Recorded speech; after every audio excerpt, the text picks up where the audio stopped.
All right. This is behind the built-in where they have the radiator cover.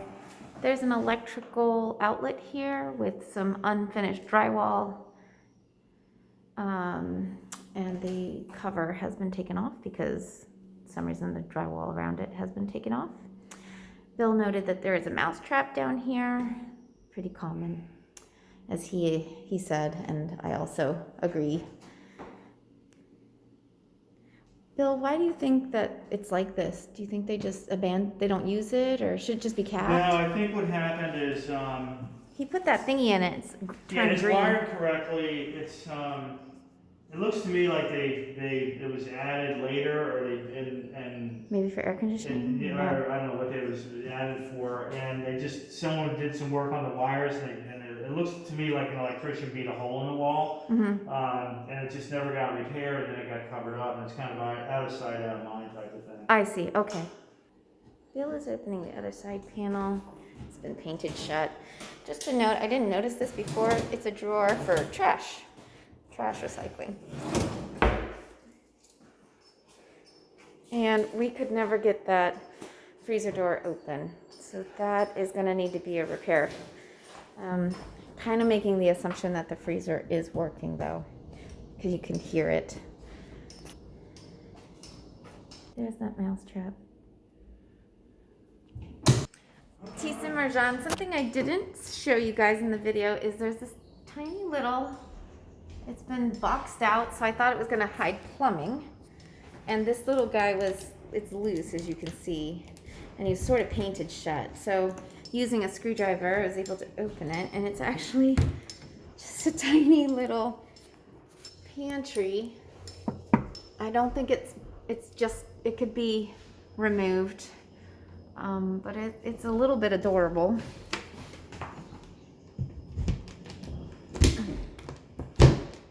And to open that back up, you're gonna need a knife, butter knife, or a screwdriver.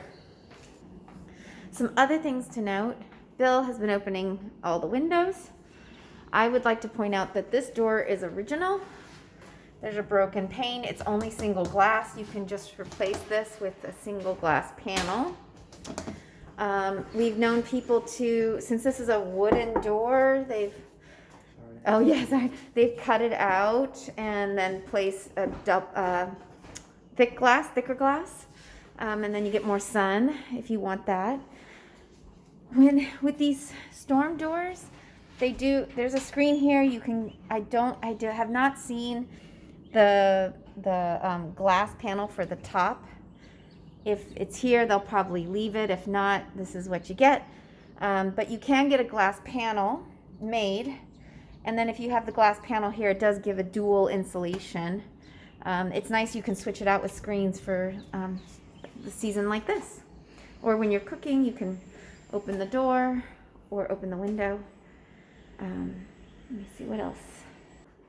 This item here, that is actually used to open, and it's sort of all painted shut. I've been trying to play with it, but you can see if you turned it, it would turn and then tilt that, and that's how people used to vent.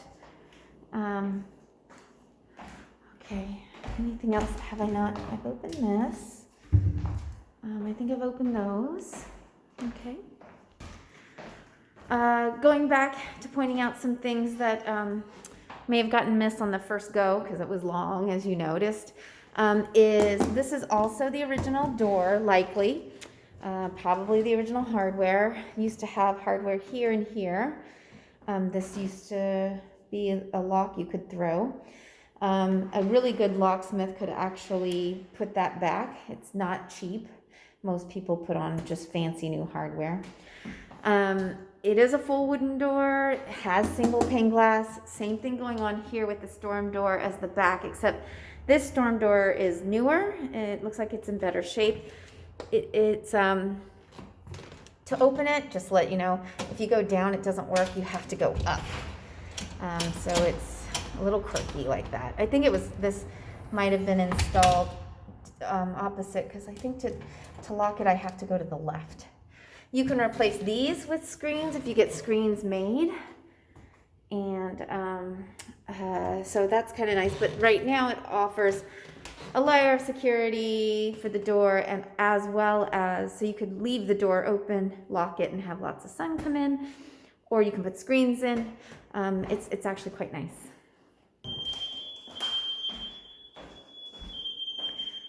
That beeping you hear is Bill testing the fire alarms. He's down in the basement, and he probably wants me to stop following him around just because I'm slowing him down.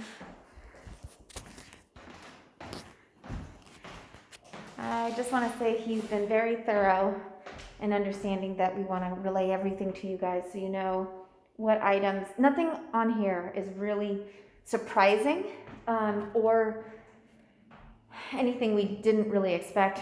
The roof is older. I was hoping it would be newer. It sounds like it's going to cost you you should go ahead and, if nothing else, just add the maintenance of the silver coat paint.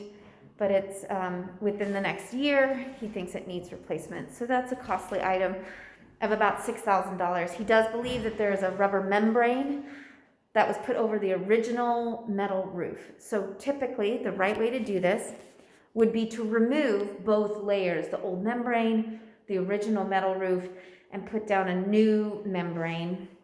And those typically last about 15 to 20 years. But the one complication is that can add to the cost is that your HVAC condensing unit is up there. So the roofer will need to have that lifted when they lay the roofing down. So a roof like that, depending on what roofer you get, a good roofer, they can charge. A cheap roof would be $4,000. So I'm thinking between 4 and 8. So that's why I'm saying 6. Okay. Oh, the other major item, besides all this handful of stuff, that the plumbing in the bathroom that we saw in the video, that could be probably done by a really good contractor. So you can have a contractor do a lot of these things that we're noting. It's proper to have the handful of electrical stuff we're finding should be done by an electrician. But the plumbing items in the bathroom, the trim in the back, and on the shed, some of the other handful of items we've been noting along, that can be done by a general contractor. So we're giving a few estimates up for you on price. Those are all things that you can have done at some point. The really major expense I'm seeing thus far is that, and Bill hasn't confirmed this yet, but the water pressure is probably due to the main line coming in, which is galvanized steel. So again, just to reiterate what was in the email is, so when I ran all the water, I ran the kitchen faucet downstairs, the bathroom faucet downstairs, the bathtub downstairs, and then I went in the kitchen upstairs. I don't know if you'd ever be running this many water sources, but it's a good way to test water pressure. Then going upstairs with all those things running, I ran the bathroom sink, and so it was mediocre at best. When I went down to turn off the kitchen faucet, Bill noticed, he was upstairs, noticed immediate relief in the water pressure that it increased. And then when I went down to the basement to turn off all of those faucets that I was running, when I went back upstairs, you could see really good force upstairs. So is it something you can live with? Probably a lot of people do until it gets, you still have time to replace the line, but to do so takes time, and it could be a significant cost. And again, it just kind of depends on what DC will cover on the public space. When Bill was pointing out that front retaining wall, that's actually on DC land, but to repair it is your cost. So you're not taxed on it, but the maintenance and repair of anything that's on public space is at the owner's expense. So I just want to show you likely where your property line starts. It starts probably right here. And so all of this is public space, and up to the sidewalk is your responsibility to maintain and repair. And in the winter when it snows and ices, you actually required to maintain your walk as well as the front areaway of the public sidewalk. So just be aware of that. Okay.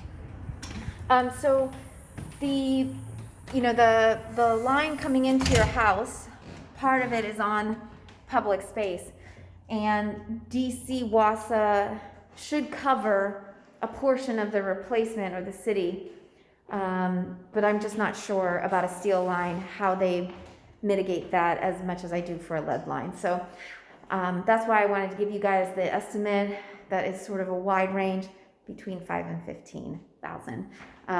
It doesn't look like it needs immediate replacement, but I want you to have that cost sort of known for the future. That looks like galvanized. Okay, thank you. Bill is saying that the line coming in does look like it's galvanized steel, as we suspected. Okay, so I'm gonna send this quick thing on the laundry. This used to be the washer dryer combo, the second one that's in the shed that I pointed out will convey, is what I was told. This was where the second one was. So there is a setup for a washer, but not a dryer. You could do a condensing dryer, as Bill noted, upstairs. But if you want to have a traditional dryer, you would need a way to vent it out. And it looks like if you wanted to do that, it's not impossible. But you'd have to get rid of the kitchen cabinets because the vent would need to go up and out. That's unless you put it somewhere else, which if you decide you don't want this kitchen here, it could go here because this is also a supply and drain line for the sink.